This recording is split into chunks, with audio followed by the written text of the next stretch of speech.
আচ্ছা, আজকে কলেজে একটা মেয়ে ভর্তি হয়েছে, দেখতে একদম পরীর মতো। তুই একবার দেখলে পাগল হয়ে যাবি। হুম। রাসেল, জয় ঠিক কথা বলেছে।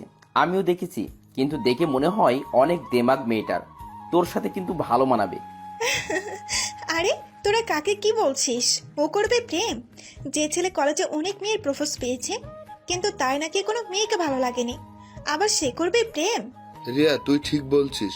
ওর মতো ছেলে কোনোদিন প্রেম করতে পারবে না। কেন? আমি কি প্রেম করতে পারি না? তাহলে তুই নতুন মেয়েটার সাথে প্রেম করে দেখা। যদি পারিস তাহলে আমরা সবাইকে এই উপলক্ষে পার্টি দেব। ঠিক আছে, আগামী 10 দিনের ভিতর আমি ওই মেয়েটার সাথে প্রেম করে দেখাবো। যদি প্রেম করতে পারি তাহলে আমি কি পাবো? তুই যা চাস তাই পাবি, আগে প্রেম করে দেখা। ওকে, তোরা রেডি থাকিস, যেটা চাইবো সেটা যেন পাই। ওকে, ঠিক আছে, এখন চল, ক্লাসের সময় হয়ে গেছে। ঠিক আছে, চল। তারপর আমরা সবাই ক্লাসে চলে গেলাম। আমি আর রাফি একসাথে বসলাম। কিছুক্ষণ পর স্যার ক্লাসে ঢুকলো, সাথে একটা মেয়েকে নিয়ে। তখন স্যার বলল, তোমরা সবাই কেমন আছো? জি স্যার, ভালো। আপনি কেমন আছেন? আমিও আল্লাহর রহমতে ভালো আছি। তোমাদের সাথে পরিচয় করিয়ে দিই। এই হলো রাইসা, আজ নতুন ভর্তি হয়েছে। তোমরা সবাই তার সাথে বন্ধুর মতো আচরণ করবে। জি স্যার। যা মামুনি, সিটে গিয়ে বসো। জি স্যার। তারপর রাইসা এসে একটা মেয়ের সাথে বসলো। এবার আমি রাইসার দিকে ভালো করে তাকালাম, দেখতে একদম পরীর মতো। বন্ধুরা ঠিকই বলেছে, রাইসা হাসলে তার গালে টোল পড়ে। আমি এক নজরে রাইসার দিকে তাকিয়ে রইলাম। হঠাৎ রাফি আমাকে ধাক্কা দিয়ে বলল, কি মামা, এমন করে তাকিয়ে আসো কেন? কোথায়? আমি তো স্যারের কথা শুনছি। বুঝি বুঝি, আমাকে কি তোর বাচ্চা মনে হয়? বলছিলাম না, একবার দেখলে পাগল হয়ে যাবে। তো তোমার কাজ শুরু করবে কবে থেকে? কাল থেকে আমার মিশন শুরু। আমি 10 দিনের মধ্যে আমার প্রেমের জালে ফাঁসাবো। ওকে মামা, কাজে লেগে পড়ো। হুম। তারপর সব ক্লাস শেষ করে বাহির এসে দেখি রাইসা একটা গাড়িতে উঠে চলে গেল। আমি আর দাঁড়িয়ে না থেকে বন্ধুদের থেকে বিদায় নিয়ে একটা রিক্সা করে বাসায় যেতে লাগলাম। ওহ, অনেক কথা বলে ফেলেছি, এখনো তো আমার পরিচয়টা দেওয়া হয়নি।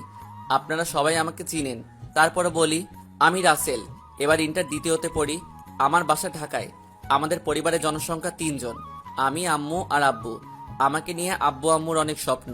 আমার বাবা বাংলাদেশের টপ বিজনেসম্যানদের একজন। অনেকে হয়তো ভাবছেন একজন বিজনেসম্যানের ছেলে হয়ে রিক্সা করে কেন বাসায় যাই। আসলে আমি বাবার ক্ষমতায় চলি না, আমি আমার মতো করে চলি। এতে আমার আব্বু আম্মু কিছু বলে না। তো যাই হোক, পরিচয় দিতে দিতে বাসায় চলে আসলাম। বাসায় এসে কলিং বেল চাপ দিলাম। কিছুক্ষণ পর আম্মু এসে দরজা খুলে দিল। আমি বললাম, আম্মু খিদে লেগেছে, খেতে দাও। যা বাবা, রুমে গিয়ে ফ্রেশ হয়ে আয়, আমি টেবিলে খাবার দিচ্ছি। ঠিক আছে আম্মু। তারপর আমার রুমে এসে খাটে স্কুল ব্যাগটা রেখে ওয়াশরুমে ঢুকে গোসল করে এসে দুপুরের খাবার খেয়ে একটা ঘুম দিলাম।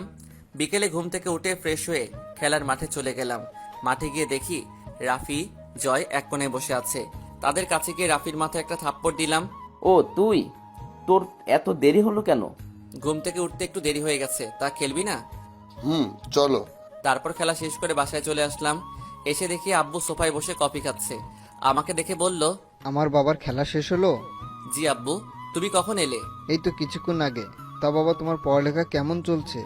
অনেক ভালো আব্বু। ঠিক আছে, তাহলে রুমে গিয়ে পড়তে বসো। ঠিক আছে আব্বু। পাগল ছেলে একটা। আমি আর কোনো কথা না বলে রুমে এসে পড়তে বসলাম।